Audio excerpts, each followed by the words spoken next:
Assalamualaikum warahmatullahi wabarakatuh. Selamat siang teman-teman semua. Perkenalkan kami dari kelompok 6.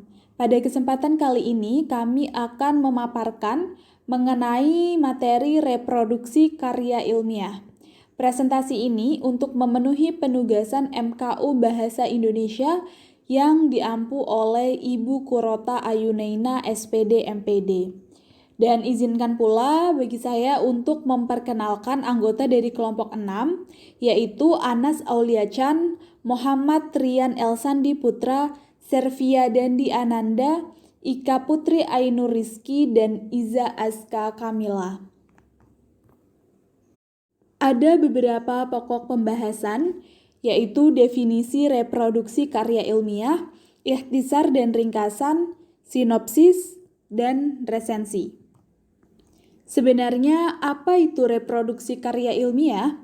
Reproduksi karya ilmiah merupakan bentuk karya ilmiah yang disusun atas dasar karya ilmiah yang telah ada. Reproduksi karya ilmiah digunakan untuk mengubah kembali karya ilmiah yang telah ada, baik dalam bentuk ringkasan maupun resensi buku. 1. Ringkasan. Definisi ringkasan. Ringkasan adalah penyajian, karangan atau peristiwa yang panjang dalam bentuk yang singkat dan efektif. Ringkasan adalah sari karangan tanpa hiasan. Ringkasan itu dapat merupakan ringkasan sebuah buku, bab, maupun artikel. Fungsi sebuah ringkasan adalah memahami atau mengetahui sebuah buku atau karangan. Dengan membuat ringkasan, kita mempelajari cara seseorang menyusun pikirannya dalam gagasan-gagasan yang diatur dari gagasan yang besar menuju gagasan penunjang. Melalui ringkasan, kita juga dapat menangkap pokok pikiran dan tujuan penulis. Ciri-ciri ringkasan. 1. Inti tidak meninggalkan urutan dasar karangan. 2. Kerangka dasar masih tampak jelas. 3. Memangkas gagasan utama menjadi lebih ringkas. 4. Tujuannya untuk memangkas gagasan. Contoh teks ringkasan dengan judul buku Mengenal Capung. Penulis Santi Susanti, penerbit Puslitbang Biologi LIPI, tahun terbit 1998. Ringkasan. Capung adalah binatang yang menarik, memiliki 4 sayap, kepala besar, antena, toraks yang kuat, dan kaki yang sempurna. Mata capung sangat besar disebut mata majemuk, terdiri dari omatidium. Dengan ini dia bisa melihat ke segala arah dan mendeteksi gerakan yang jauhnya lebih dari 10 meter. Dan kakinya yang sangat kuat jadi digunakan untuk hinggap di suatu tempat, bukan untuk berjalan. Capung hidup di seluruh dunia, paling banyak ditemukan di daerah tropis seperti Indonesia. Di Indonesia terdapat sekitar 750 jenis capung. Capung juga dapat hidup di pegunungan tinggi dan kawasan kutub utara. Capung menghabiskan sebagian hidupnya sebagai nimfa yang bergantung pada perairan seperti sungai, sawah, danau, kolam, atau rawa. Capung mengalami daur hidupnya sebanyak 3 tahap, yaitu telur, nimfa, dan dewasa. Daur ini termasuk metamorfosis tidak lengkap. Nimfa terkenal dengan pemangsa yang ganas di dalam air dan bernafas dengan insang. Telur capung ada yang panjang dan bulat. Telurnya terdapat sebuah lubang untuk dimasuki sperma sebelum ditaruh oleh induknya.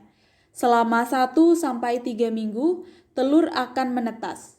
Selain itu, telur dapat sebagai makanan ikan besar. Perilaku menarik capung adalah saat kawin. Capung akan melakukan perkawinan dengan terbang.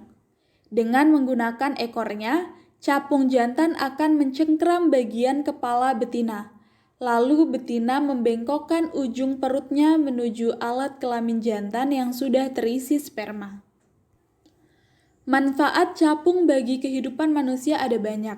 Salah satunya adalah sebagai inspirasi para seniman lukis, perancang mode, penulis puisi dan lagu, dan juga sebagai obat dan digunakan untuk menghentikan kebiasaan mengompol pada anak-anak dengan cara si capung menggelitik pusar anak tersebut. Capung juga dapat sebagai pembasmi binatang kecil berbahaya seperti jentik-jentik nyamuk. Capung merupakan binatang yang akan punah karena habitat yang rusak karena ulah manusia.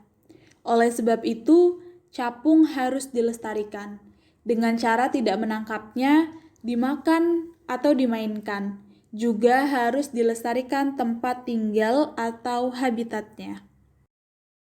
Selanjutnya, definisi ikhtisar. Ikhtisar merupakan suatu bagian dari tulisan yang menyampaikan suatu informasi yang penting dari sebuah tulisan dalam bentuk yang sangat singkat. Ikhtisar merupakan bagian yang sangat penting setelah membuat kesimpulan dan rekomendasi. Ikhtisar mengandung topik, persoalan, dan tujuan yang akan dicapai melalui topik tersebut. Ciri-ciri ikhtisar. 1. Tidak mempertahankan urutan gagasan. 2. Bebas mengkombinasi kata-kata asal tidak menyimpang dari inti. 3. Tujuannya untuk mengambil hati. Contoh teks ikhtisar. Judul buku Mengenal Capung. Penulis Santi Susanti. Penerbit Puslitbang Biologi LIPI. Tahun penerbit 1995. Ringkasan. Capung adalah binatang yang menarik, memiliki struktur tubuh yang unik. Capung juga memiliki mata yang sangat besar, terdiri dari amatidium. Dengan ini, dia bisa melihat ke segala arah dan mendeteksi gerakan yang jauhnya lebih dari 10 meter. Capung hidup di seluruh dunia dan paling banyak terdapat pada daerah tropis. Capung mengalami daur hidupnya sebanyak 3 tahap, yaitu telur, nimfa, dan dewasa. Daur ini termasuk metamorfosis tidak lengkap. Nimfa terkenal dengan pemangsa yang ganas di dalam air dan bernapas dengan insang. Pada waktunya, selama 5 tahun nimfa naik ke atas permukaan, memanjat tumbuhan dan berubah menjadi capung dewasa. Perilaku menarik capung. Capung kawin dengan cara yang aneh. Capung akan melakukan perkawinan dengan terbang. Dengan menggunakan ekor capung jantan akan mencengkram bagian kepala betina. Lalu betina membengkokkan ujung perutnya menuju alat kelamin jantan yang terisi sperma. Inilah mengapa perilaku capung termasuk menarik. Capung juga memiliki banyak manfaat bagi kehidupan manusia. Salah satunya adalah sebagai inspirasi para seniman lukis, perancang mode, penulis puisi dan lagu. Dapat juga sebagai makanan sang, sebagai obat dan digunakan untuk menghentikan kebiasaan mengompol pada anak-anak. Dengan cara si capung menggelitik pusar anak tersebut. Selain itu, capung juga dapat sebagai pembasmi binatang kecil yang berbahaya seperti jentik-jentik nyamuk. Meskipun kecil, namun capung dapat terancam punah apabila habitat dan tempat tinggalnya rusak oleh ulah manusia. Pelestarian capung perlu dilakukan. Cara sederhana yang dapat kita lakukan adalah menjaga habitatnya, serta tidak mengeksploitasi capung. Selanjutnya yaitu resensi. Definisi resensi adalah kegiatan menilai, membahas, mengkritik, atau mengungkapkan kembali isi yang ada di dalam sebuah karya dengan cara memaparkan data-data, sinopsis, dan kritikan terhadap karya tersebut. Menurut Kamus Besar Bahasa Indonesia, resensi adalah pertimbangan atau pembicaraan tentang buku. Sedangkan secara etimologi, resensi berasal dari bahasa Belanda recentie dan bahasa Latin recensio, recensere, atau revider, yang memiliki arti mengulas kembali atau melihat kembali. Sedangkan dalam bahasa Inggris, resensi dikenal dengan istilah review. Singkatnya, resensi adalah suatu penilaian pada sebuah karya. Jenis resensi. Ada 3 jenis resensi berdasarkan isinya. Namun, jenis resensi ini tidak baku dan bisa diterapkan secara bersamaan dalam suatu resensi. Berikut ini jenis-jenis resensi yang perlu kamu ketahui. Yang pertama, resensi informatif adalah resensi yang isinya hanya informasi tentang hal penting dari keseluruhan isi buku secara umum. Yang kedua, resensi deskriptif adalah resensi yang membahas secara detail setiap bagian atau babnya. Yang ketiga, resensi kritis, yaitu resensi yang berbentuk ulasan detail dengan metodologi ilmu pengetahuan tertentu. Isi dari resensi biasanya kritis dan objektif dalam menilai isi buku. Tujuan resensi. Seseorang membuat resensi buku atau film tentunya memiliki tujuan. Adapun tujuan resensi adalah 1.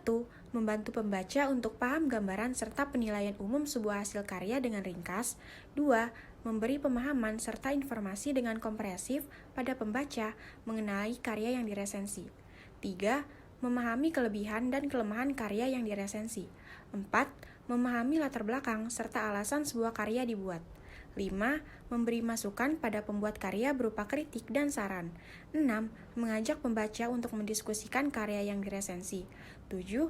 Menguji kualitas karya dan membandingkan dengan karya lain. Unsur resensi. 1. Judul resensi. Unsur pertama yang harus ada dalam sebuah resensi adalah judul. Judul yang menarik dan menjiwai seluruh isi tulisan menjadi satu di antara unsur yang penting dalam sebuah resensi. Judul tidak perlu dibuat terlebih dahulu, kamu masih bisa membuatnya saat tulisan resensi sudah selesai. 2. Data buku atau karya. Mencantumkan data buku seperti judul buku, pengarang, penerbit, tahun terbit beserta cetakannya, jumlah halaman, serta harga buku. 3. Isi resensi. Unsur resensi yang ketiga adalah isi. Kamu tentunya harus menulis isi resensi buku atau film yang berisi sinopsis, ulasan singkat, dan akan lebih baik jika dilengkapi dengan kutipan singkat dari karya yang diresensi, keunggulan, kelemahan, rumusan kerangka, serta bahasa yang digunakan dalam karya tersebut. Yang terakhir yaitu penutup resensi. Unsur resensi yang keempat adalah penutup resensi. Umumnya, pada bagian penutup terdapat alasan mengapa buku tersebut ditulis dan kepada siapa karya tersebut ditujukan. Struktur resensi. Selain mengenali pengertian resensi dan unsur-unsurnya, kita juga perlu mengenali strukturnya, yaitu 1. Identitas, mencakup judul, pengarang, penerbit, tahun terbit, tebal halaman, serta ukuran buku. 2. Orientasi. Bagian ini umumnya terletak di paragraf pertama. Isinya berupa penjelasan tentang kelebihan buku, seperti penghargaan yang pernah didapatkan oleh buku yang diresensi. 3. Sinopsis. Sebuah ringkasan yang menggambarkan pemahaman penulis terhadap isi karya. 4. Analisis. Paparan tentang keberadaan unsur-unsur cerita seperti tema, penokohan, serta alur. 5. Evaluasi. Sebuah paparan mengenai kelebihan dan kekurangan suatu karya. Contoh resensi. Identitas buku dengan judul buku Tips dan Trik Jago Main Rubik. Penulis Wicaksono Hadi, penerbit Gradient Media Tama. Cetakan ke-1 tahun 2009. Tebal buku 184 halaman. Sinopsis, tips, dan trik jago main Rubik. Rubik merupakan permainan puzzle mekanik berbentuk kubus yang mempunyai 6 warna yang berbeda pada setiap sisinya. Ditemukan pada tahun 1974 oleh Profesor Erno Rubik. Profesor Erno Rubik adalah seorang arsitek dan pemahat asal Hungaria. Dengan waktu yang tidak lama, Rubik menciptakan sensasi internasional. Setiap orang ingin memilikinya dan memainkannya. Demam ini menjalar baik pada anak-anak maupun orang dewasa. Ada sesuatu yang memikat pada kubus kecil ini. Ia mempunyai konsep yang sederhana, elegan, namun secara mengejutkan sangat sulit untuk diselesaikan. Satu demi satu kompetisi lokal diadakan untuk berlomba menyelesaikan permainan Rubik. Di antaranya adalah United Kingdom Rubik's Cup Championship Desember tahun 1981, American Rubik's Cup Championship November 1981, Canada Rubik's Cup Championship Maret 1982. 81. Kanada Rubik's Cup Championship Maret 1982. Puncaknya, pada bulan Juni 1982, untuk pertama kalinya diselenggarakan Rubik's Cup World Championship di Budapest, di mana orang-orang dari berbagai negara dipertemukan oleh permainan Rubik. Kejuaraan tersebut dimenangkan oleh pelajar Vietnam yang baru berumur 16 tahun dengan catatan waktu hanya 22,95 detik. Suatu prestasi yang luar biasa sekali. Ketertarikan Rubik pada permainan Rubik mulai memudar menjelang tahun 1990-an. Orang-orang sudah terlalu kesal saat mencoba menyelesaikan, tapi tak kunjung berhasil. Sebagian orang lebih tertarik dengan kehadiran video game elektronik pada saat itu. Namun hingga hari ini, lebih dari 30 juta Rubik telah terjual, menjadikannya sebagai permainan puzzle terlaris di dunia sepanjang masa. Dengan kemunculan internet, Rubik akhirnya bangkit. Pada tahun 2000-an, petunjuk untuk dapat menyelesaikan Rubik telah banyak ditemukan di internet. Demam Rubik pun kembali melanda untuk kedua kalinya. Puncaknya terjadi pada tahun 2003 ketika World Championship kedua yang diadakan di Kanada. Rubik dipandang sebagai permainan yang positif, melatih motorik, daya ingat, serta mampu mendorong pemainnya untuk menjalin komunitas dan berkompetisi secara sehat. Kelebihan buku. Buku ini mempunyai banyak gambar yang menarik, penjelasannya lebih terperinci dan jelas, serta terdapat indeks untuk kata-kata yang sulit dimengerti. Kekurangan buku, masih terdapat beberapa kata yang sulit dimengerti dan tidak terindeks pada bagian indeks. Selanjutnya yaitu sinopsis. Definisi dari sinopsis adalah suatu ringkasan cerita atau bentuk pemendekan suatu naskah yang tetap memperhatikan unsur-unsur intrinsiknya seperti tokoh dan penokohan, alur, amanat, gaya bahasa, dan lain-lain. Pengertian sinopsis menurut para ahli. Yang pertama menurut KBBI. Sinopsis adalah karangan ilmiah yang biasa digunakan bersama dengan karangan asli yang menjadi dasar sinopsis. Yang kedua menurut Dr. Goris Keraf. Sinopsis adalah ringkasan yang akurat dan efektif dalam menyajikan suatu karangan yang panjang menjadi lebih pendek. Fungsi dari sinopsis itu sendiri yang pertama, memberikan informasi singkat atau gambaran isi cerita dari buku tersebut. Kedua, memberikan gambaran yang sederhana dan jelas tentang urutan kronologi cerita dalam naskah atau buku. Ketiga, sebagai prolog atau epilog dari suatu karya tulis juga naskah yang akan dipentaskan. Yang keempat, sebagai draft paduan bagi pemain atau aktor untuk berimprovisasi. Ciri-ciri sinopsis. 1. Plot harus disusun secara kronologis dan akurat, dan ringkasannya harus identik dengan plot aslinya. 2. Bahasa yang digunakan menekankan aspek persuasif. 3. Ada undangan atau ajakan atau motivasi bagi calon pembaca untuk membaca buku. 4. Menampilkan konflik yang menarik secara singkat. 5. Membuat calon pembaca menjadi penasaran. Selanjutnya, hal-hal yang diperlukan untuk membuat sinopsis. Untuk mempermudah dalam pembuatan sebuah sinopsis, dibutuhkan beberapa strategi yang tepat ketika membuat sinopsis untuk membuatnya lebih mudah dan lebih tepat sasaran. Adapun strategi yang dibutuhkan berikut ini. Yang pertama, tentukan tema. Untuk memfasilitasi pembuatan sinopsis, yang terbaik adalah menentukan tema terlebih dahulu. Misalnya, jika Anda ingin memilih tema pertemanan atau persahabatan, ambil referensi untuk karya-karya yang mengandung unsur-unsur ini, misalnya novel Laskar Pelangi, Pemimpi, atau yang lainnya. Setelah itu, Anda akan menemukan beberapa ide utama yang terkandung dalam teks. 2. Perhatikan alur cerita yang digunakan. Anda juga harus memperhatikan alur yang terkandung dalam naskah cerita. Pada dasarnya, tujuan utama sinopsis adalah untuk memberikan pembaca dengan gambaran yang jelas dan ringkas, untuk menentukan kisah skenario dan untuk memilih konflik yang paling menarik dalam naskah atau buku, sehingga pembaca lebih tertarik dan ingin tahu lebih banyak. Yang ketiga, penokohan cerita. Karakterisasi dalam sinopsis juga harus ditekankan saat membuat sinopsis. Dengan itu, pembaca akan terkejut jika karakterisasi naskah terlihat lebih mengharukan dan lebih menyentuh. Jadi, jangan sampai cerita naskah tersebut rusak karena teknik penokohan yang tidak benar. Selanjutnya, contoh dari sinopsis. Berikut ini contoh sinopsis novel Ayat-Ayat Cinta. Film Ayat-Ayat Cinta ini diangkat dari novel karangan Habibur Rahman El-Shirazi, mengisahkan tentang seorang pemuda Indonesia yang bernama Fahri. Berasal dari keluarga sederhana dan sedang berkuliah S2 di Universitas Al-Azhar, Mesir. Film Ayat-Ayat Cinta ini diperankan oleh 4 pemain utama, yaitu Fendi Nuril berperan sebagai Fahri, Rianti Cartwright berperan sebagai Aisyah, Karissa Putri sebagai Maria, dan Zaskia Adia Meka berperan sebagai Nora, dan Melania Putria sebagai Nurul.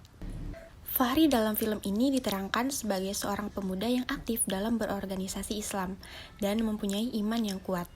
Selain kerajinannya, Fahri juga dihadapkan dalam permasalahan jodoh yang orang tuanya memintanya untuk menikah. Akan tetapi, Fahri sendiri masih linglung akan persepsi jodoh. Meskipun banyak sekali di antara kawan-kawan Fahri yang mengucapkan cintanya via surat terhadap Fahri, namun Fahri merasa masih belum menemukan alternatif Allah untuknya. Fahri bertempat tinggal di lantai 1 pada suatu flat di Mesir bersama dengan 3 orang kawan laki-lakinya. Fahri mempunyai tetangga di lantai 3 flatnya, seorang wanita Mesir bernama Maria. Sekian presentasi dari kami, kurang lebihnya mohon maaf.